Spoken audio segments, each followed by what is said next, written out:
Some trains run late, some trains get canceled, and then there's the 11 p.m. train. A train with no route, no station records, and no passengers who ever return. If you're ever standing alone at an empty platform and a black train arrives exactly at 11 p.m., don't get on, because it isn't taking you somewhere. It's taking someone else home. Peter Lawson had just finished another exhausting shift at a warehouse outside Chicago. His best friend and co-worker, Damon Carter, tossed his backpack into the truck and laughed. "Man, I'm starving. Let's grab burgers before heading home." Peter smiled. "Sounds good." A mile later, their truck suddenly sputtered and rolled to a stop. Peter tried the ignition again. Nothing. "You've got to be kidding me." Damon climbed out and looked around. The road was empty. No traffic, no houses. Only thick woods surrounding an old train station hidden beneath dead oak trees.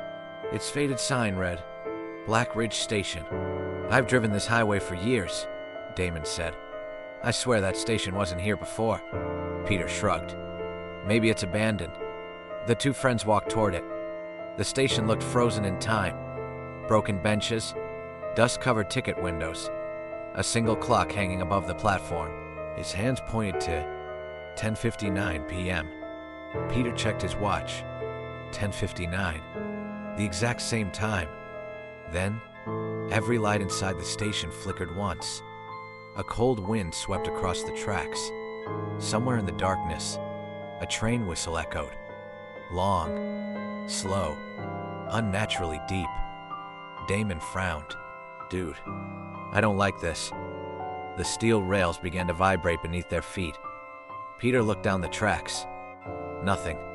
No headlights, no engine. Then, out of the thick fog, a black train silently appeared. It didn't sound like any train Peter had ever heard. Its wheels barely touched the rails. Every window was completely black. No company logo, no destination, no train number. Only one word painted across the side: 11. The train stopped in front of them. The doors slid open. No one stepped out. No conductor greeted them. Only darkness waited inside. Damon took a step back. "Nope, I'm out." Peter laughed nervously. "It's probably some tourist attraction." "You really believe that?" Damon asked. Peter didn't answer. Something about the train felt wrong. But curiosity pulled harder than fear. "I'll take one quick look."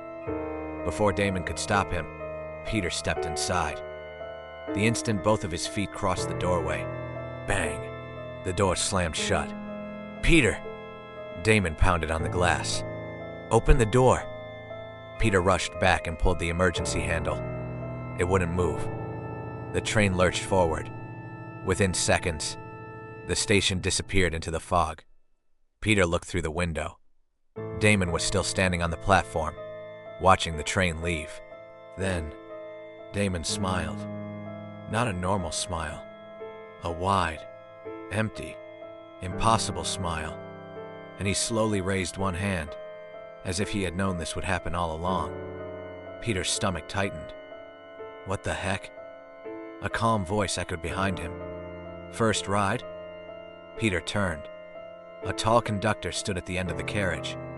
His black uniform looked decades old. White gloves, polished shoes, a silver pocket watch hanging from his vest. His face was pale. His eyes never blinked. The conductor removed a small ticket from his pocket. "Peter Lawson, one passenger, one way." Peter stared at the ticket. His name had already been printed on it. "I never bought a ticket." The conductor smiled. "You bought it years ago. What are you talking about? You simply forgot." Before Peter could answer, the overhead speaker crackled. "Attention passengers. Please remain seated. Do not knock on any closed doors. Do not answer anyone calling your name. And under no circumstances, look outside after midnight." The announcement ended. The lights dimmed. Peter finally noticed he wasn't alone. 5 passengers sat silently throughout the carriage. A nurse still wearing a hospital badge. An elderly man holding a suitcase. A teenage girl wearing headphones. a little boy clutching a baseball glove. None of them moved. None of them blinked. Peter walked toward the nurse. "Excuse me, do you know where this train is going?" She slowly turned her head. Tears rolled down her face. "We've been asking that for years." Peter felt a chill crawl down his spine. The train suddenly entered a tunnel. Everything went dark. When it emerged, the view outside had changed. There were no cities, no roads, no trees. Only endless darkness beneath a blood-red sky. Shapes moved across the empty landscape. Some walked, some crawled, some floated without touching the ground. Peter stepped away from the window. "This can't be real," the conductor quietly spoke. "The 11 o'clock train doesn't travel across America. It travels between worlds." The overhead speaker crackled again. "Next stop, memory car." The door to the next carriage slowly slid open. Inside, old photographs covered every wall. Thousands of them. Every photo showed a missing person. Children, police officers, teachers, truck drivers, college students. Each one stood beside the same black train. Peter searched the walls. Then, his heart stopped. Near the center hung a photograph of himself, wearing the same clothes, standing on tonight's platform. The date underneath read, "Tomorrow." "No," Peter whispered. "No." Footsteps echoed behind him. He turned. Every passenger now stood in the doorway, watching him, without blinking. The conductor walked past them. "You're beginning to remember. I've never been here. Haven't you?" The conductor pointed toward the final carriage. Its door was chained shut. Something heavy slammed against it from the inside.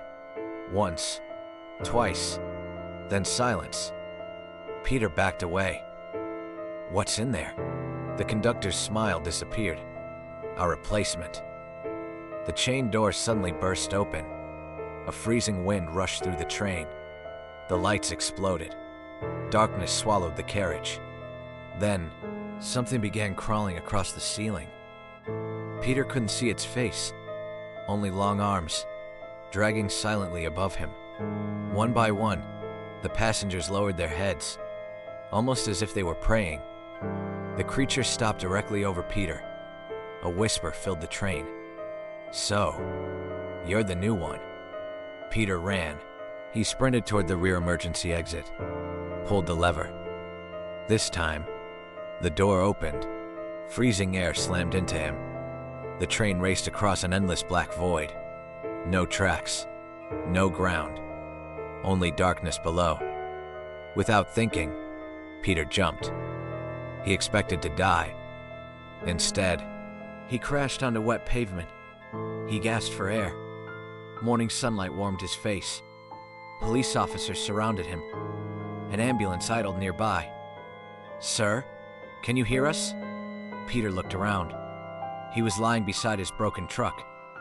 There was no train station, no railroad, no tracks, only an empty roadside. The police searched the area for hours. Nothing. When they asked where Damon was, Peter frowned. Damon? He couldn't remember anyone by that name. Weeks passed. Life slowly returned to normal, until one rainy Friday night. Peter was walking home from work when he heard a familiar whistle. Long, slow, unnaturally deep. He turned toward the old railway crossing. A black train silently rolled out of the darkness. The conductor stood in the open doorway, smiling. Beside him stood Damon, still wearing the same work clothes, still smiling that impossible smile. He lifted one hand toward Peter. "Hey, buddy," Damon called. "You forgot something." Peter looked down.